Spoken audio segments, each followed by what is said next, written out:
Chennupati Venumadhav kidnap కేసులో పుష్ప 2 నిర్మాత నవీన్ ఎర్నేని పాత్ర ఉన్నట్లు తేలింది. అయితే ఈ విషయం ఇప్పుడు ఫిల్మ్ ఇండస్ట్రీలో హాట్ టాపిక్ గా మారింది. టాస్క్ ఫోర్స్ మాజీ డీసీపీ రాధాకిషన్ రావు సహాయంతో క్రియా హెల్త్ కేర్ సంస్థను బలవంతంగా లాక్కున్నారని చెన్నుపాటి వేణుమాధవ్ అనే వ్యాపారి ఫిర్యాదు చేశారు.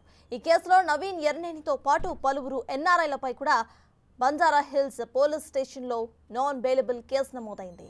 ఇక దర్యాప్తులో నవీన్ ఎర్నేని పాత్ర ఉన్నట్లు ఆధారాలు లభ్యమయ్యాయి. దీంతో ఏ క్షణంలోనైనా ఆయనను అరెస్ట్ చేసే ఛాన్స్ ఉన్నట్లు తెలుస్తోంది.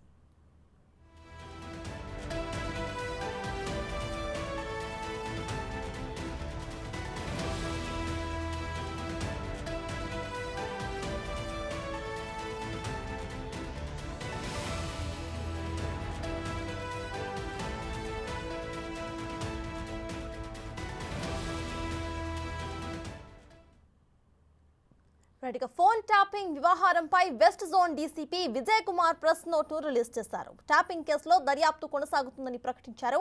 ట్యాపింగ్ కేసులో ఇప్పటికే 4గురిని అరెస్ట్ చేశామని, మరికొంతమంది వ్యక్తులు ప్రమేయం కూడా బయటకు రావాల్సి ఉందని వెల్లడించారు.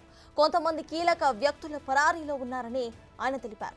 ఎస్ఐబి ఇంటెలిజెన్స్ లోని కొంతమంది అధికారులు ఇతరులతో కలిసి నేరాలకు పాల్పడ్డారని పేర్కొన్నారు. ఊహాగానాలు వార్తలు ప్రసారం చేయవద్దని, అలాంటి వార్తలు ఇన్వెస్టిగేషన్ కు ఇబ్బంది కలిగిస్తున్నాయని ఆయన వెల్లడించారు.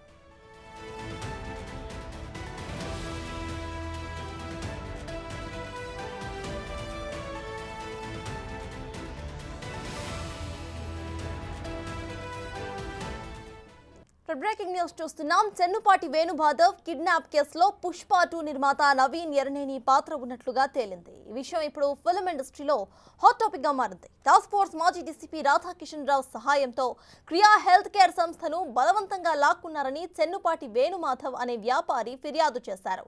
ఈ కేసులో నవీన్ ఎర్నేనితో పాటు పలువురు ఎన్ఆర్ఐలపై సైతం జూబ్లీ హిల్స్ పోలీస్ స్టేషన్లో నాన్ బెయిలబుల్ కేసు నమోదైంది. దర్యాప్తులో నవీన్ ఎర్నేని పాత్ర ఉన్నట్లుగా ఆధారాలు లభ్యమయ్యాయి. దీంతో ఏ క్షణంలోనైనా ఆయన అరెస్ట్ చేసే ఛాన్స్ ఉన్నట్లుగా తెలుస్తోంది.